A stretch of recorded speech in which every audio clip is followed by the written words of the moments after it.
what Nurul Islam is saying here and what we're hearing, how is the UN dealing with this? Well, we are caring right now for some 28,000 Rohingya in one refugee camp in eastern Bangladesh. This is the remainder of some 250,000 people who fled in the late 1970s and also in the early 1990s, most of whom went back to Rakhine State, where UNHCR has a presence as well.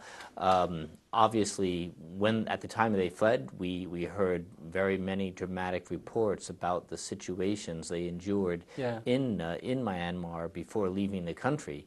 A great many alarming situations. We are pleased, of course, that the vast majority of the Rohingya that were under our care have returned home. And as I say, we have 28,000 in the camp that we're monitoring in Bangladesh. But indeed, still in that area of Bangladesh, there are some 100,000 to 200,000 Rohingya living outside the camp. We don't have an assistance program in them to care for them. They're not part of our understanding with the Bangladeshi government in terms of our outreach. So our knowledge of their situation is not very clear, but obviously they have human rights concerns. And I do want to stress that, though, however, the Bangladeshi government has been extremely hospitable towards this group, and by and large they do respect the principle of non-refoulement. They don't force people back to Myanmar. Okay, we're going to come back on what Bangladesh and other Southeast Asian countries are doing about this.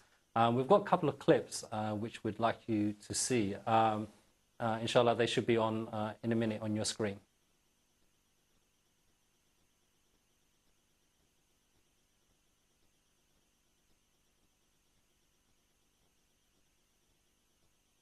Okay, we are not going to see those clips, actually. We've got a slight technical problem. Okay, once that's sorted, we'll come back. I mean, one of the things you mentioned there, Peter, perhaps Tom can come into this as well. You're dealing with 28,000 people in Bangladesh, and you're doing what you can.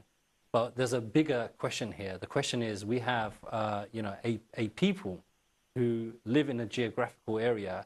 According to Dr. Chani, at least we can trace back that they've been there since the 17th century. Though we have reports that go back to the 9th century.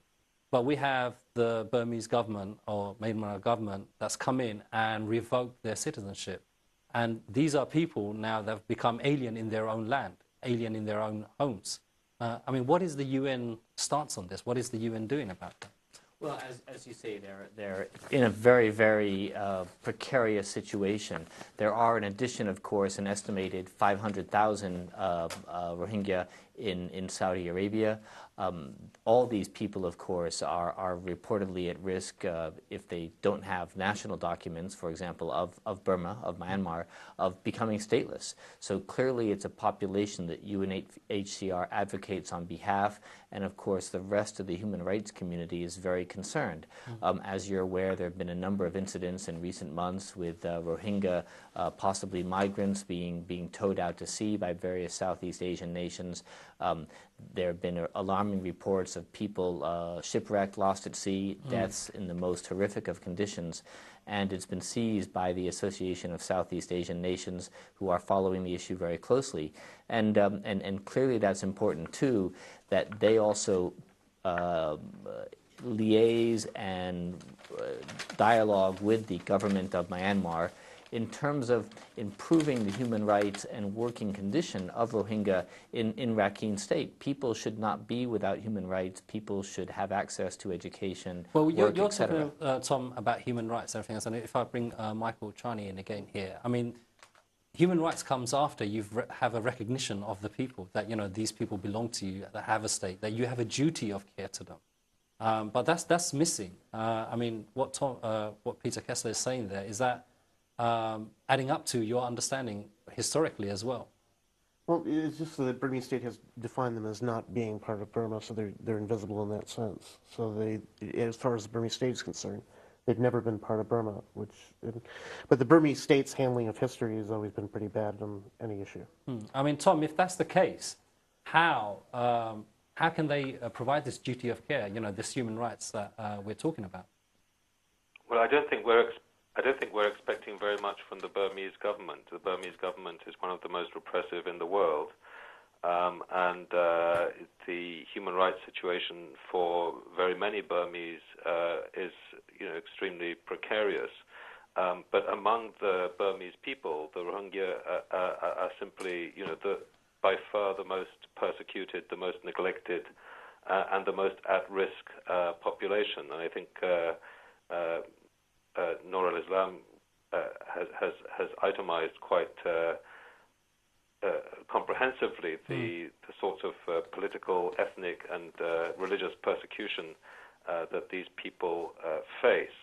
So it's a very, very difficult situation, and I think that as long as the current Burmese government remains in place, and as long as ASEAN and the international community represented by the United Nations doesn't bring greater pressure to bear on Burma for fundamental political reform, and we've got at the moment a major crisis with the trial of Aung San Suu Kyi and this sham political reform process, which has been set in train by the Burmese going along.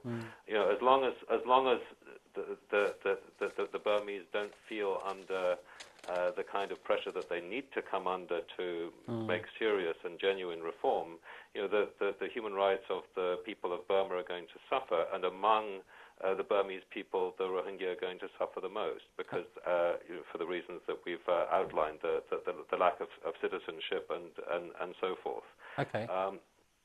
Peter, do you want to come in here? I just want to say there are critical issues that the government of Myanmar must address, and they must hear that from the community of nations. The Rohingya suffer from a lack of freedom of movement.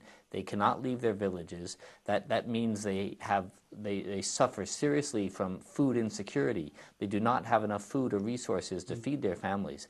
And so they must be allowed to travel outside their villages to find work or to farm. They must have freedom of movement, and they must have some recognition of their citizenship. They need a survival strategy. And in the absence of that survival strategy, some people do leave Myanmar and put to sea in very, very risky conditions. But, Peter, I mean, what Tom mentions there, I mean, to bring about this, I mean, obviously the UN recognizes that these human rights abuses is taking place.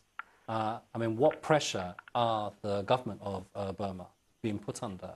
I mean, is there pressure being mounted from the United Nations? Well, I would imagine and I would hope that they're hearing the concerns of neighboring countries like Thailand, Malaysia, and other states. But Thailand, for example, I mean, Human Rights Watch's report, Perilous Plight, highlights one of the policies of Thailand, which is pushback, where they capture refugees, trying to get into Thailand, fleeing for their lives from various places, where they're being dragged back out into sea. And that's a real fact that Thailand came under very serious international scrutiny and criticism. And, but Thailand isn't the country that needs to be under scrutiny. Thailand is reacting to a problem here. The country that needs to be under scrutiny is Burma or Myanmar. But we don't hear about that. Do you think, Noor al-Islam, do you think there's enough pressure the UN is putting on the government of Burma? I don't think yet this is the way it should be. Nobody did it yet.